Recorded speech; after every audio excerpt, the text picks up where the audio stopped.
दोस्तों सुप्रभात, good morning, नमस्कार। आज का दिन सोमवार आप सबों के लिए मंगलमय हो। सोमवार का मतलब मून प्लानेट, जिसका कलर नीला होता है, स्काई होता है, ब्लू होता है। दोस्तों आज मैं आप सबों को कोहिनूर हीरा के बारे में बताऊंगा। दोस्तों क्या आप जानते हैं कोहिनूर हीरा के बारे में? कोहिनूर हीरा भारत का ही है जब भारत को सोने की चिड़िया कहा जाता था। कोहिनूर हीरा मध्य प्रदेश का एक गोलकुंडा गांव है, जहां से कृष्णावती नदी निकलती है, जिसे कृष्णा नदी भी कहते हैं। तो अब देखिए कि अब ये गोलकुंडा गांव मतलब वहाँ कभी ज्वालामुखी फटा होगा, उसके बाद ज्वालामुखी, अच्छा देखिए ज्वालामुखी जहाँ फटता है वहीं से हमें बहुत सारी खनिज संपदाएं प्राप्त होती हैं। हीरा भी प्राप्त होता है और पाना भी प्राप्त होता है और बहुत सारे रत्न भी प्राप्त होते हैं। तो ज्वालामुखी सिर्फ विनाश का ही प्रतीक नहीं है, उससे हमारे लिए बहुत सारी अनमोल चीज़ें प्राप्त होती हैं।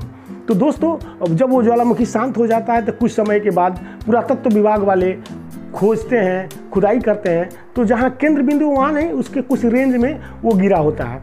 तो उसी में 250 ग्राम के आसपास का ये कोहिनूर हीरा मिला एक किसान के खेत से। और पता नहीं वो किसान मर गया या हार्ट अटैक हो गया, जो भी हो।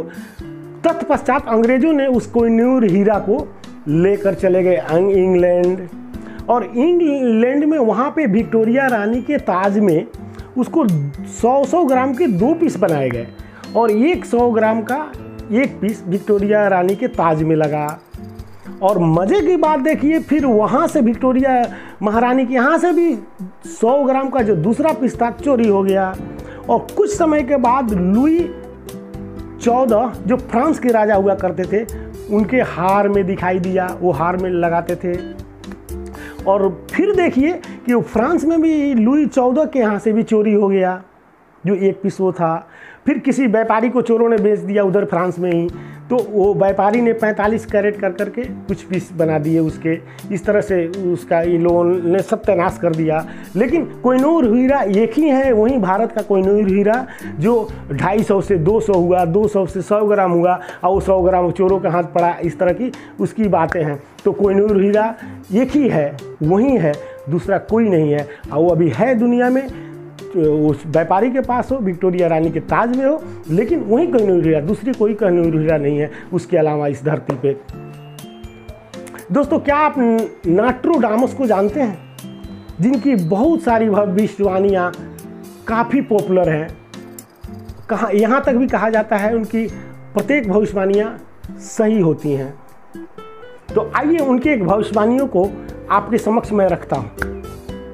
नोस्ट्राडामस ने कहा था, after in year 2000 he will come from sky a great terror of king, जिसको कोरोना को मैं कहता हूं, ये great terror of king, he will bring back to life a great king of Mongol before and after war region happily.